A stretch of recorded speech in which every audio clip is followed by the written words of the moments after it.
I'm ABC 50's Nick DeFerris. I'm here at one of the most magnificent houses in all New York State, the LeRay Mansion in Jefferson County, built by the Frenchman James LeRay de Chameau in 1826.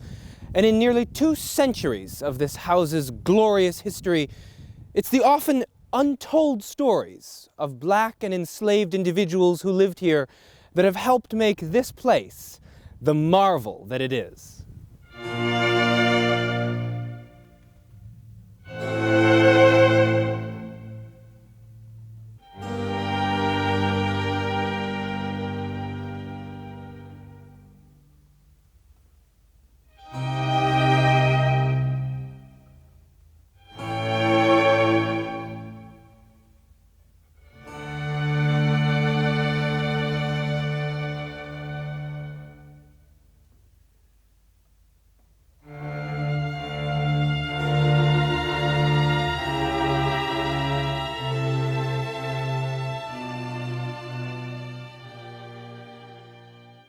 James LeRay de Chameau.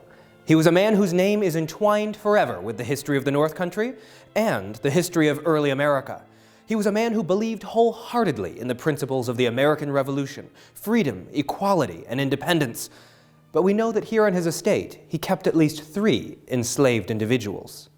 I think most of the story begins when he first comes to northern New York in 1808 and chooses this location as his house. At that point, we know that he travels with 3 enslaved people, one of whom is the only one whose name we know is the slave Rachel, that travels with him and his family. So Rachel comes with the family in 1808, actually sails from France with them.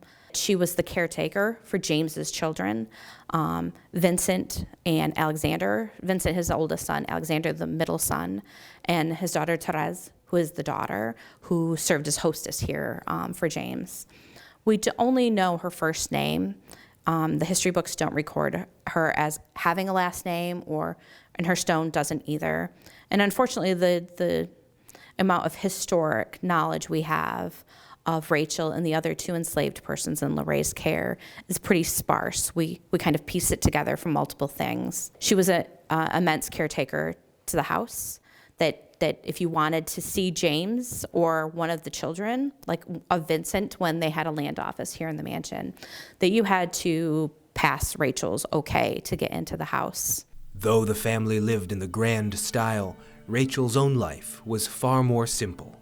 This stone house, known as Rachel's house, still stands behind the mansion, a rare example of how a servant and person of color lived in the first half of the 19th century here in northern New York.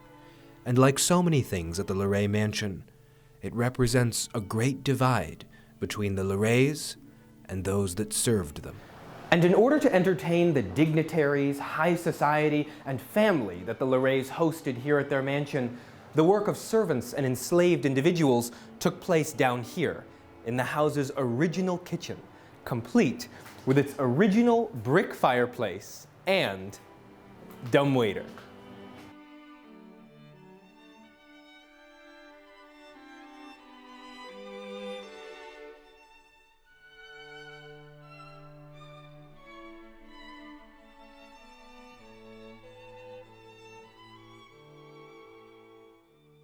The house is built right before New York State emancipation, 1827, and we know from various anecdotal history recordings that James had offered the slaves in his care, the enslaved people that he owned at that point, he offered them their freedom.